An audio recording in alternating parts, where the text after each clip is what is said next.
Ok l'équipe, c'est R2Z, nouvelle vidéo les gars, paris sportif pour la Ligue des Champions de mardi soir les gars. Il y a des très gros matchs à l'affiche, on fera une vidéo aussi pronostic pour mercredi et jeudi en Europa League les gars, vous commencez à connaître comment ça fonctionne. Donc aujourd'hui les gars, on va parler des 8 matchs qu'il y a pour mardi soir, 2 matchs à 18h45 et les 6 autres sont à 21h. Il y a eu actuellement 2 matchs dans cette nouvelle configuration de la Ligue des Champions. Avant de partir pour la vidéo analyse, les gars, je rappelle encore une fois pour ceux qui me découvrent, je mets un petit ticket fun sur Instagram et Telegram, il s'affiche ici à votre écran. Ce ticket fun, les gars, pour l'avoir, vous mettez juste un like à la vidéo, puis vous m'envoyez un message. Et je rappelle encore que je réponds plus facilement sur Telegram que sur Instagram. Parce que Telegram, on peut faire des envois groupés. Donc en gros, je peux prendre plusieurs personnes et envoyer le ticket à plusieurs personnes. Les gars, excusez-moi au passage aussi, je suis un petit peu malade, donc il n'y aura pas trop d'énergie dans cette vidéo, mais je me devais de faire la vidéo quand même pour vous faire plaisir et vous régaler avec mes premiers avis. Je rappelle, c'est que des avis, mon ticket perso à moi, il sera sur Telegram et Instagram le jour même. Et j'ai créé un Snapchat les gars, il s'affiche ici à votre écran. Ajoutez-moi sur Snap, ça va vous prendre 30 secondes. Et ça me ferait vraiment plaisir. On est parti les gars avec l'AC Milan face à Bruges. Premier match à 18h45. L'AC Milan, ils ont actuellement 0 points. Ils ont perdu 2 fois contre Liverpool et contre Leverkusen. Bruges, eux, ils ont 3 points. Ils ont gagné à Sturm Graz. Par contre, après, ils ont perdu chez eux face à Dortmund. Donc là, on a deux équipes qui sont en manque de points. Milan supérieur à Bruges. Tu regardes les 4 dernières confrontations entre ces deux équipes, il n'y a pas beaucoup de buts. Donc là, je vais quand même prendre un acteur de Milan. Hein, c'est maintenant ou jamais si ils veulent prendre des points et espérer se qualifier pour les 16e ou les 8e de finale. Monaco, l'équipe française face à Belgrade. Monaco, les gars, ils sont invaincus hein, depuis le début de la saison. Dernière défaite, les gars, c'était en amical. Ils ont tapé Barcelone, pardon, comme grosse équipe. Ils viennent de faire un nul face à Lille à 10 contre 11 ce week-end. Ils sont leaders de la Ligue 1 en attendant le match du PSG ce soir. Donc Monaco, Belgrade, Monaco qui ont tapé Barça du coup en LDC, ils ont pris 3 points. On va pas s'attarder là-dessus les gars sur ce match-là. Pour moi, les Monégasques vont faire le taf à domicile. Ils sont à 1,35, donc victoire des Monégasques à la maison. On bascule sur le match de 21h avec Arsenal face au Shakhtar. Le Shakhtar est une équipe assez compliquée les gars à manœuvrer, à pronostiquer. Ils sont capables du meilleur comme du pire. Arsenal, bon, même s'il y a quand même pas mal d'absents, je pense qu'avec l'effectif qu'ils ont, les gars, ça va faire le taf à domicile. Ils sont cotés à 1,10. Donc, moi, ce que je vous conseille pour faire grossir la cote, c'est Arsenal gagne combiné avec moins de 4,5 buts. Vu les absents qu'il y a, je pense pas qu'il y aura un festival de buts. Donc, Arsenal gagne et moins de 4,5. Ah les gars, je voulais vous dire aussi, l'année prochaine, il y a plein de trucs qui vont changer sur ma chaîne YouTube. Hein, je vais avoir du nouveau matos, donc restez à l'affût. C'est vrai que moi je suis un mec, ça fait longtemps, je suis sur YouTube, ça va faire 10 ans, peut-être un peu plus.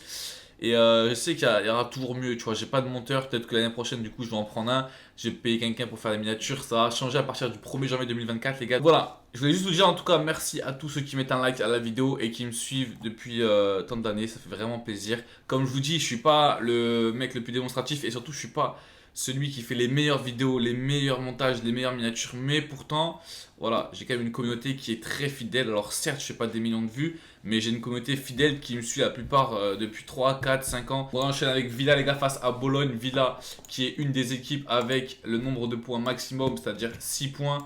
Ils ont tapé le Bayern, les gars, ce qui est pas négligeable. Hein, le Bayern qui était quand même sur une grosse série. On a Aston Villa, les gars, qui ont du coup le maximum de points à l'heure actuelle, c'est 6 points. Face à Bologne. Villa, les gars, ils encaissent pas beaucoup de buts actuellement. Ils sont sur une belle série. Dernière défaite, c'était contre Arsenal. Sinon, ça perd pas. Mais moi, je vais prendre en pronostic les deux équipes qui marquent. Gérone, Bratislava, je passe. Voilà, Gérone, pour moi, ça a fait le taf à domicile. Pour moi, Bratislava, je me demande même s'ils vont faire une victoire. Je pense même pas qu'ils vont faire une victoire sur les 8 matchs. Je pense qu'ils vont faire que des défaites. Donc là, Gérone à domicile. Juventus, Stuttgart. La Juventus, les gars, qui cette année est managée par Thiago Motta face à Stuttgart. Stuttgart qui avait fait une très belle saison l'année dernière en Bundesliga, qui leur a valu du coup cette place qualificative en LDC. Stuttgart, avant le match face au Bayern ce samedi, ils ont 4 matchs nuls. 4 derniers matchs, 4 matchs nuls. La Juventus, eux, c'est simple, plus de dernière défaite, à part en amical, c'était face à l'Atlético en août. Donc là, clairement, on peut dire que la Juventus, ils sont invaincus depuis le début de la saison. Donc ils sont bien relancés. Bon, ils ont fait un petit match nul 1-1 face à Cagliari en Serie A. Mais cette année, pour moi, le titre, il y a moyen que les Bianconeri, les gars, ils remettent la main sur leur titre. Juventus Stuttgart, ce que je vais prendre, parce que je vois pas la Juventus gagner facilement, je vais prendre Juve ou nul et moins de 4,5 buts. Je vois vraiment un match assez serré, 1-0, 1-1, donc Juve ou nul et moins de 4,5 buts. Ok les gars, on passe aux deux meilleurs matchs qui sont PSG, PSV. Real Dortmund. Donc PSG, PSV. Le PSG à domicile, c'est simple. Moi, je me rappelle du match contre Girone. Ils ont gagné 1-0. Enfin, c'était même un but contre son camp. C'était laborieux. On va pas se mentir. Après, le PSG, souvent en LDC à domicile, normalement, ça fait le taf. Normalement, je dis bien. Sauf contre Dortmund, je crois, si je dis pas de bêtises, où ils avaient quand même surpris pendant les deux mondes. Mais là, les gars, le PSG, ils ont que 3 points. Parce qu'ils ont fait une victoire, certes, contre Girone. Et après, ils ont perdu 2-0 à Arsenal. Et en plus, quand ils ont perdu Arsenal, les gars, c'était clairement dans le jeu ce qu'ils ont prouvé. Bon, après, il n'y avait pas Dembélé, ok. Mais c'était light. C'était très light. Donc là, à l'heure actuelle, je sais pas ce qu'ils ont fait contre Strasbourg. Mais tout ce que je sais, c'est qu'après, ils vont à Marseille. Donc là, ils ont quand même une semaine assez chargée. Je pense que là, il faut qu'ils prennent des points contre le PSV. Le PSV, les gars, pour eux, ça roule pas mal en Eredivisie, surtout dans leur championnat aux Pays-Bas. Après, en LDC, c'est un nul pour une défaite. Donc, c'est pas ouf. Un nul chez eux contre le Sporting et une défaite à la Juventus. Pour moi, PSG-PSV, je vois bien le PSG gagner et je verrai bien aussi les deux équipes marquer. Donc, soit on prend la grosse cote PSG des équipes qui marquent, soit on assure juste le PSG à 1,50.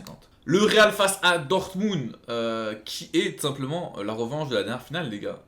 J'avais complètement oublié, mais oui, c'est la revanche de la dernière finale. Donc là, le Real face à Dortmund. Le Real qui m'ont un petit peu déçu, enfin, surtout Lille, ils m'ont fait plaisir sur le dernier match. Là, en LDC, ils ont perdu 1-0, le Real à Lille. Alors là, au niveau de la compo, j'ai pas encore vu ce week-end. Donc le Real face à Celta Vigo, je sais pas ce qu'ils ont fait. Il y a pas mal de polémiques autour de Mbappé, etc. Vinicius qui va sûrement recevoir son ballon d'or bientôt. Du coup, voilà, histoire de briller un petit peu devant la scène européenne, pourquoi pas mettre Vinicius buteur.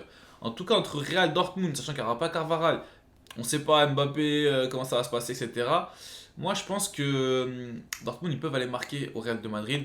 Et puis, on aura cœur de prendre leur revanche sur la finale. Donc, Real Dortmund, pour moi, les gars, Real gagne avec les deux équipes qui marquent. Ça serait vraiment la grosse cote. Sinon, juste à tenter, pour moi, je mettrais les deux équipes qui marquent au lieu de jouer le Real. Donc soit vous jouez les deux équipes qui marquent en simple, soit vous jouez la grosse cote, Real gagne et les deux équipes qui marquent. Sturm Graz face au Sporting, je ne vais pas m'attarder là-dessus les gars, pour moi le Sporting gagne à l'extérieur, simple, efficace. Les gars, on se retrouve dès demain pour la deuxième partie de la Ligue des Champions. Merci à tous ceux qui ont joué le jeu et qui sont restés jusqu'à la fin de la vidéo. Like, abonne-toi et on se retrouve dès demain. Ciao l'équipe, c'était R2Z.